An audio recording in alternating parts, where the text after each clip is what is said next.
आइए बच्चों, आज की इस वीडियो में हम बात करेंगे क्लास 10 का चैप्टर नंबर 5 अर्थमेटिक प्रोग्रेशन। तो अर्थमेटिक प्रोग्रेशन जो है वो हमारा क्लास 10 का इंपॉर्टेंट चैप्टर है। इसमें से कई क्वेश्चन पेपर में पूछे जाते हैं। तो इस चैप्टर के अंदर जो हमारे जो टॉपिक हैं वो क्या क्या है पढ़ने के लिए, जैसे सबसे पहले हम इसका जो टॉपिक पढ़ेंगे वो पढ़ेंगे इंट्रोडक्शन। फिर उसके बाद जो हमारा टॉपिक रहेगा वो रहेगा nth term of an AP, यानी एपी के nth टर्म की हम बात करेंगे। और तीसरे नंबर पे हम जो बात करेंगे वो करेंगे sum of nth term of an AP, यानी एपी के nth टर्म के सम की बात करेंगे। तो कंप्लीट शुरू से लास्ट तक इस चैप्टर को हम पूरा रिवाइज करेंगे, अच्छे से क्वेश्चन करेंगे और पूरा यहाँ से हम अपना फायदा लेके जाएंगे, जिससे कि हमारा जो चैप्टर है वो कंप्लीट हमें एग्जाम में याद रहे और अच्छे से हम क्वेश्चन सॉल्व कर सकें। तो अगर हम इसके इंट्रोडक्शन की पार्ट की बात करें तो इंट्रोडक्शन का मतलब है कि हमें एपी के बारे में समझना है कि एपी क्या होती है। तो एपी कुछ नहीं है, एपी बस एक नंबर्स की लिस्ट होती है जिसमें हम अगले नंबर को एक फिक्स नंबर से ऐड करने के बाद हम निकालते हैं। अगर हम इसके डेफिनेशन की बात करें तो N AP is a list of numbers in which each term obtained by adding of fix number two the preceding terms accept first term. यानी कहने का मतलब है कि हमारे पास एक फर्स्ट टर्म होगा यानी पहला टर्म होगा और एक हमारे पास फिक्स नंबर है जिसको ऐड करने के बाद हम क्या निकालेंगे, एपी निकालेंगे। यानी उसमें हमें क्या करना है, जैसे देखिए यहाँ पर जैसे हमारे पास जो फर्स्ट टर्म है, फर्स्ट टर्म हमारे पास है, मान लीजिए यहाँ पर 9 ले लेते हैं और यहाँ पर जो आपका जो फिक्स नंबर है और फिक्स नंबर हम ले लेते हैं, इसमें मान लीजिए आपका 2 है। तो यहाँ पर हम जब एपी निकालेंगे तो 9 का 9 रहेगा और जब हम इसमें 2 को प्लस करेंगे 9 11 13 15 17 19 सो ऑन, तो ये हमारी क्या होगी, एपी होगी। यहां पर हमारे पास फर्स्ट टर्म है और उसके बाद हमने एक फिक्स नंबर को ऐड करके हर एक टर्म को ऑब्टेन किया है, रिसीव किया है। देखिए जैसे कि अब जो ये है वो हमारा क्या है, ये सभी क्या होते हैं, टर्म्स होते हैं। इन सभी की हम बात करें जैसे 9 11 13 15 17 19, इस सभी नंबर्स की अगर हम बात करें तो इनको बोला जाता है टर्म्स ऑफ एपी। और इसके बाद जो ये पहला टर्म है उसको हम रिप्रेजेंट करेंगे किससे, ए1 से लिखेंगे। सेकंड टर्म ए2 होता है, थर्ड टर्म ए3 होता है और फोर्थ टर्म ए4 होता है और फिफ्थ टर्म ए5। जो भी टर्म है उसको हम ए के साथ ए6। और मान लीजिए अगर हमारे पास 50 टर्म है तो ए50 और अगर nth टर्म की अगर हम बात करेंगे तो वो होगा हमारे पास an होगा। ये इसको हम कहते हैं nth term of an AP. अच्छा, इसके बाद ये जो नंबर हो गए वो क्या हो गए, टर्म्स हो गए। और इसके बाद जो इनमें जो डिफरेंस है वो सभी में कैसा डिफरेंस है, सेम डिफरेंस है। तो इस फिक्स नंबर को क्या बोला जाता है, कॉमन डिफरेंस इसको बोला जाता है। और जो कॉमन डिफरेंस जो हमारे पास है, कॉमन डिफरेंस जो होता है, difference between two consecutive terms, किन्हीं दो कॉन्सिक्यूटिव टर्म्स के बीच का जो डिफरेंस होता है उसको हम क्या कहते हैं, कॉमन डिफरेंस। और इसको हम डी से रिप्रेजेंट करते हैं। अब जैसे कि अगर मान लीजिए अब मैं यहाँ पर नहीं पता कि जो हमारा डिफरेंस है वो कितना है, यानी सभी टर्म्स के बीच में डिफरेंस वो है वो कितना है, तो उसके लिए हमें क्या करना होता है, अगर मैं निकालना चाहूं कॉमन डिफरेंस तो a2 माइनस a1, यानी अगर मैं 11 में से 9 को माइनस करूंगा तो मुझे क्या मिलेगा, 2 मिलेगा। और अगर कोई बच्चा ये भी कह सकता है कि सर अगर हम इस टर्म में से इसको माइनस करें तो बिल्कुल कर सकते हैं। यानी आपका कौन सा टर्म है, 4, सॉरी ये कौन सा टर्म है, 5, तो a5 माइनस a4 तो भी हमें क्या मिलेगा, 2 ही मिलेगा। कोई भी टर्म यानी किन्हीं दो कॉन्सेक्यूटिव टर्म्स के बीच का जो डिफरेंस होता है वही क्या कहलाता है, कॉमन डिफरेंस। और जिसको हम किससे रिप्रेजेंट करते हैं, डी से रिप्रेजेंट करते हैं। तो एक बार थोड़ा सा समराइज कर लेते हैं फिर हम आगे बढ़ते हैं।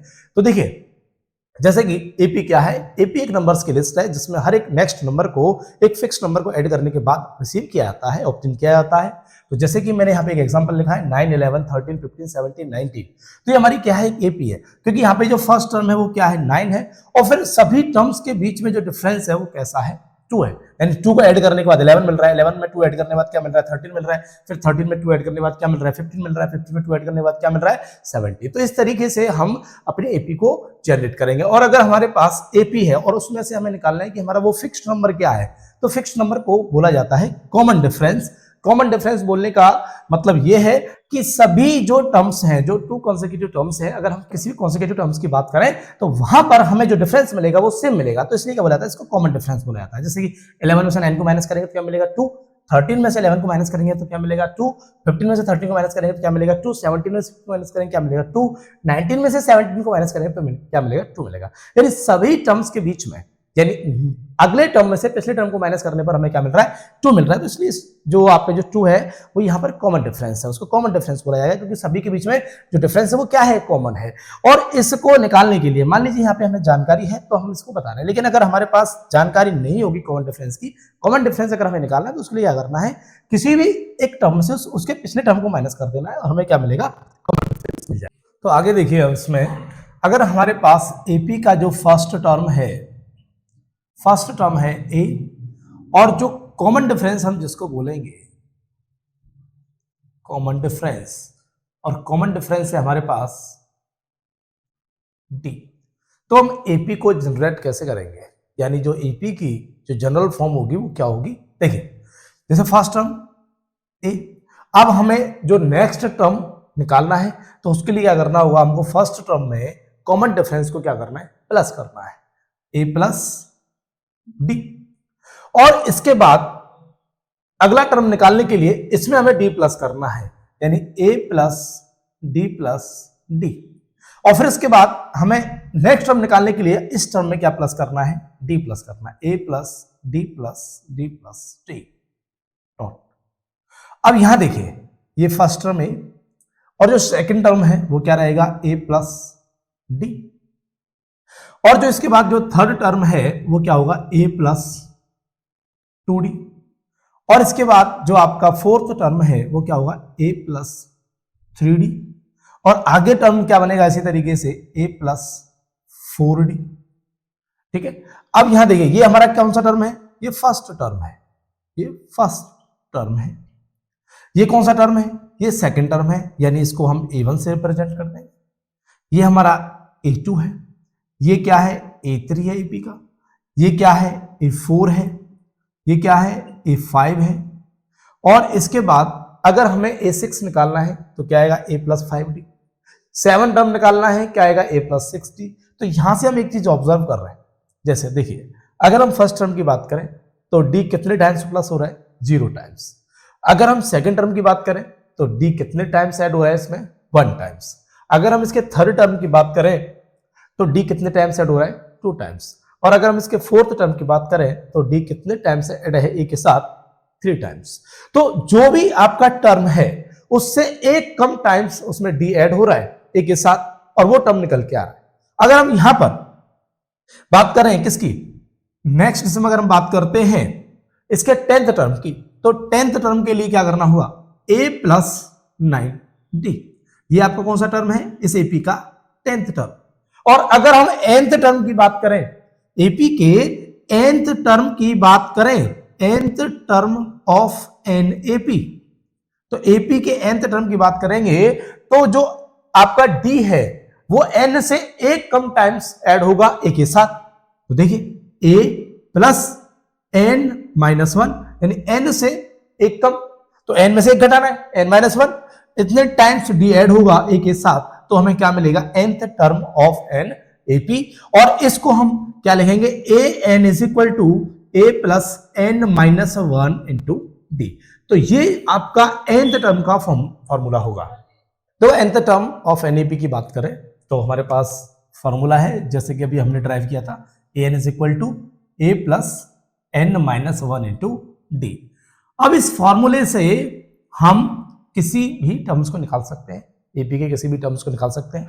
यहां पे ये ए एन है वो क्या है, nth term of an AP, किसी एपी का nth टर्म। अब वो कोई भी टर्म हो सकता है, यानी n क्या है, यहाँ पे कोई भी हमारा नेचुरल नंबर हो सकता है, पहला टर्म, दूसरा टर्म, तीसरा टर्म, या 5वां या 50वां, और उसके बाद जो ये ए होगा वो उस एपी का फर्स्ट टर्म होगा, first term of an AP, यानी जो आपकी एपी है उसका ये फर्स्ट टर्म रहेगा, और जो एन है वो नंबर ऑफ टर्म्स रहेंगे, यानी किस टर्म की हम बात कर रहे हैं उसकी बात होगी। और जो डी है वो क्या है, common difference of an AP, यानी उस एपी के कॉमन डिफरेंस को हम क्या बोलेंगे, डी बोलेंगे। और इस फॉर्मूले को अप्लाई करके हम किसी भी एपी का nth टर्म निकाल देंगे। तो देखिए अब यहाँ पे हम क्वेश्चन देखते हैं और अच्छे से समझते हैं। क्वेश्चन है हमारे पास कि 30th term of the AP 1074 is, यानी हमारे पास एक एपी है जो क्या है 1074 है। अब इसका हमें क्या करना है, हमको इसका 30th टर्म फाइंड करना है। तो देखिए इसको हम कैसे सॉल्व करेंगे, तो यहाँ पे जो इस एपी का जो फर्स्ट टर्म है वो कितना है 10 है, यानी a इज इक्वल टू क्या होगा 10 है। ठीक है, इसके बाद हमें क्या चाहिए, हमको d चाहिए। तो d के लिए क्या होता है, d को हम लिखते हैं a2 माइनस a1, और a2 यहाँ पर कितना है 7 और a1 कितना है 10, और यहाँ पे जो d निकल के आएगा वो आएगा माइनस का 3। और फिर इसके बाद अगर हम बात करें किसकी, n की, क्योंकि फॉर्मूले में जब हम अप्लाई करेंगे तो वहां पर फॉर्मूला होता है a plus n minus 1 into d, तो वहां n भी हमें चाहिए, तो n हमारा क्या है 30, यानी जिस टर्म को हम फाइंड कर रहे हैं वो n होता है, तो n इज इक्वल टू होगा 30। अब इन वैल्यूज को हम इस फॉर्मूले में अप्लाई करेंगे, यानी an is equal to a plus n minus 1 into d.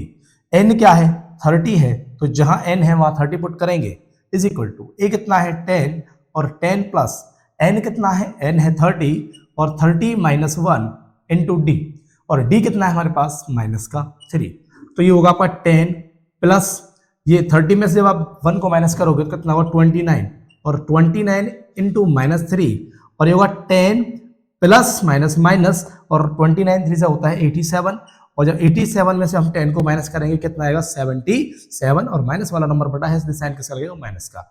तो यहाँ पर जो a30 निकल के आया है वो कितना निकल गया है माइनस का 77। तो किसी भी एपी के nth टर्म को हम इस तरीके से फाइंड कर सकते हैं। तो देखिए नेक्स्ट क्वेश्चन हमारे पास कि if the third and 9th term of an AP are 4 and -8 respectively, तो which term of this AP is 0। तो देखो क्या दिया हुआ है, थर्ड टर्म दिया हुआ है। थर्ड टर्म कितना है एसएपी का, थर्ड टर्म है 4, यानी a3 इज इक्वल टू 4। तो थर्ड टर्म 4 है, तो इसको हम क्या लिख सकते हैं, थर्ड टर्म को a plus 2d is equal to 4, और इसको हम लिख सकते हैं a is equal to 4 minus 2d, equation number, इसको हम फर्स्ट बना लेंगे। और इसके बाद दिया हुआ है कि 9th टर्म इज -8, यानी a9 इज इक्वल टू कितना दिया हुआ है -8 दिया हुआ है, और इसको हम लिखेंगे a प्लस 8d, यानी जैसे आपको मैंने बताया था अभी थोड़ी देर पहले कि जो भी हमको टर्म निकालना है, जैसे कि हमारे पास अगर 7th टर्म है तो क्या होगा a प्लस 6d, यानी जो नंबर का टर्म्स है उससे एक कम करके उतने टाइम्स d को एक के साथ प्लस करना है। जैसे यहाँ पे देखिए a3 है, तो इसको हम क्या लिख सकते हैं a प्लस 2d, यानी जो थर्ड टर्म है वो क्या होगा a प्लस 2d होगा।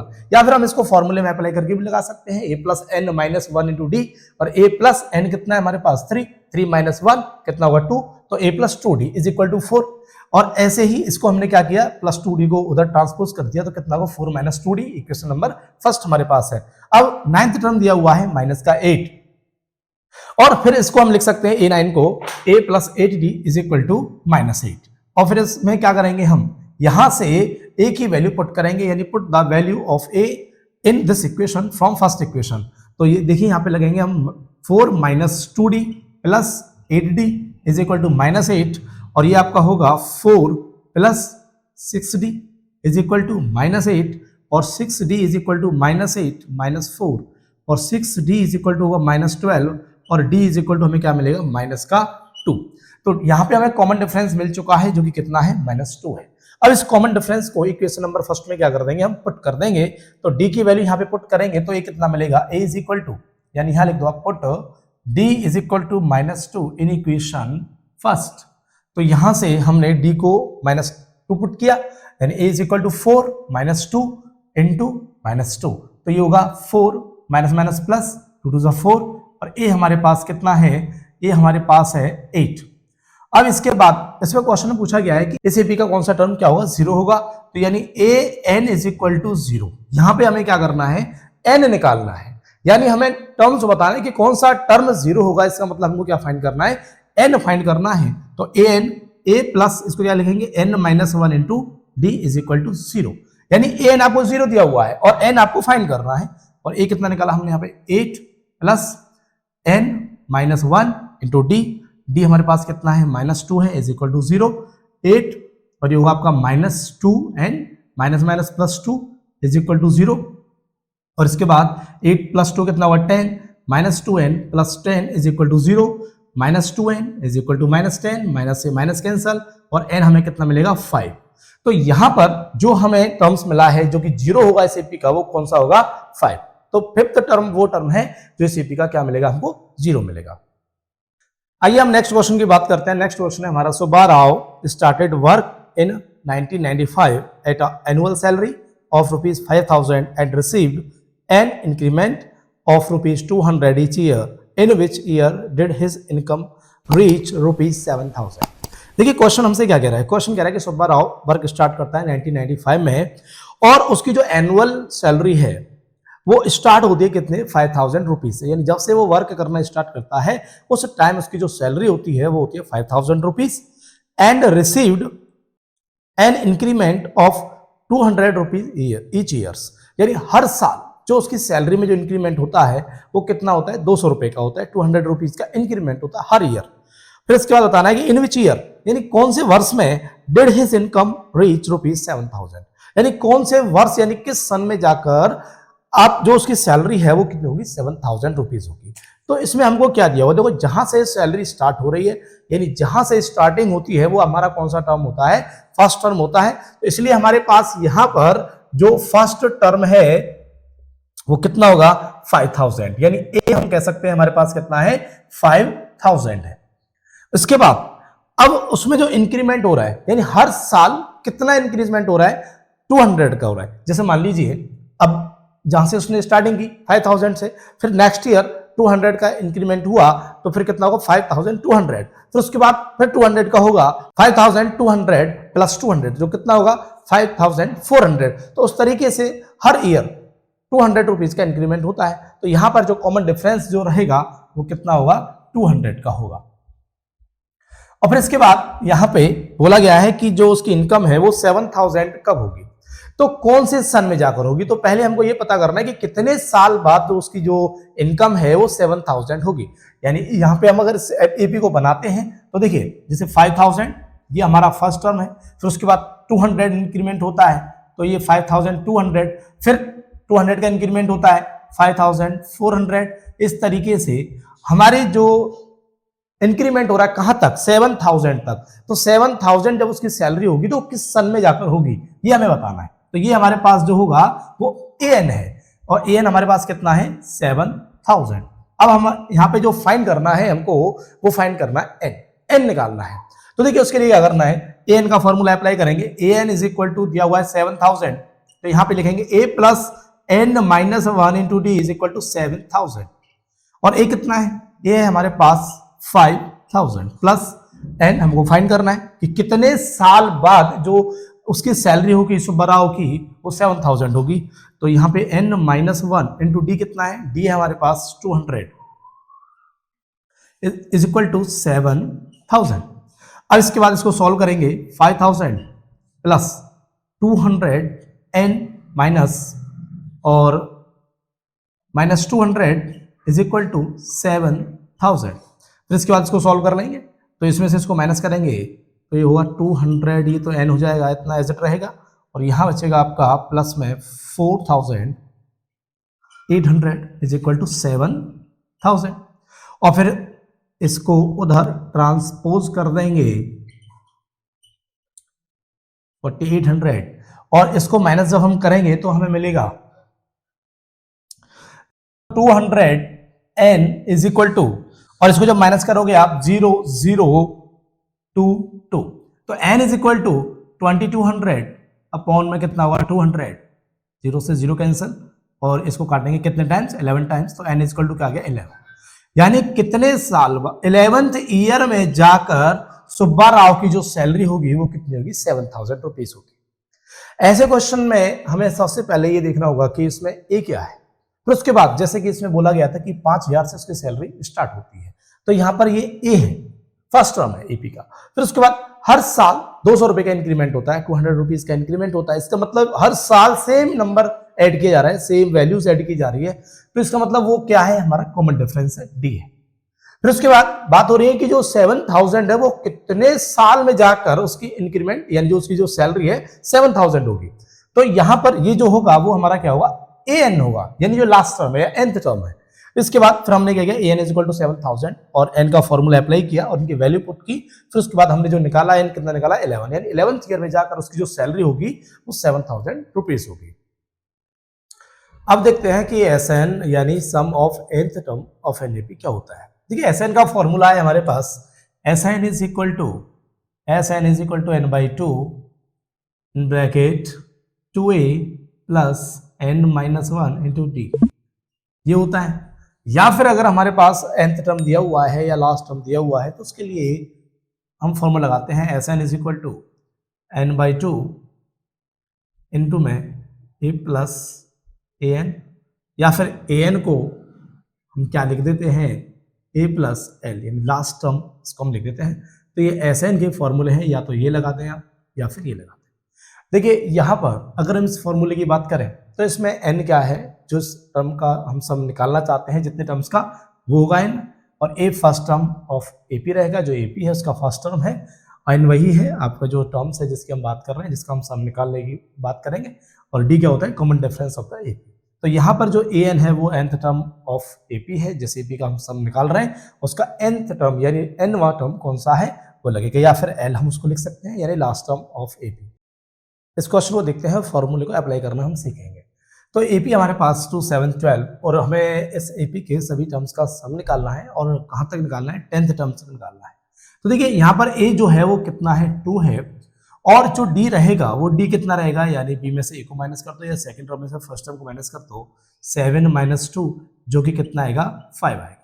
और एन किस टर्म की बात हो रही है, तो एन है यहाँ पर हमारा 10। तो हमें क्या करना है, एस एन फाइंड करना है। तो देखिए एस एन फाइंड करने के लिए हमें फॉर्मूला क्या दिया हुआ है, n by two in bracket 2a plus n minus 1 into t. अब देखिए यहाँ पर n कितना है, n है हमारे पास 10 बाई 2 इंटू ए, और a की वैल्यू कितनी है 2 है, प्लस n 10 माइनस 1 और d कितना है 5, और इसको हम सॉल्व कर लेंगे। 2 5 जा 10, यहाँ 5 आएगा, और 2 2 जा 4 प्लस 9, और 9 का 5 के साथ मल्टीप्लाई करेंगे कितना हो जाएगा 45। इसके बाद हम 5 इंटू ये 45 और 4 को प्लस करेंगे तो कितना होगा 49, और इनका मल्टीप्लाई करेंगे तो कितना मिलेगा 5 नहीं 45 और 5 2 4 5, यानी इस एपी के 10 जो टर्म रहेंगे उनका जो सम रहेगा वो कितना रहेगा 245 रहेगा। तो इस तरीके से हम एसएन वाले फॉर्मूले को अप्लाई करेंगे और निकालेंगे कि किसी भी एपी के nth टर्म का सम क्या है। अगला क्वेश्चन है find the sum of first 15 multiple of 8।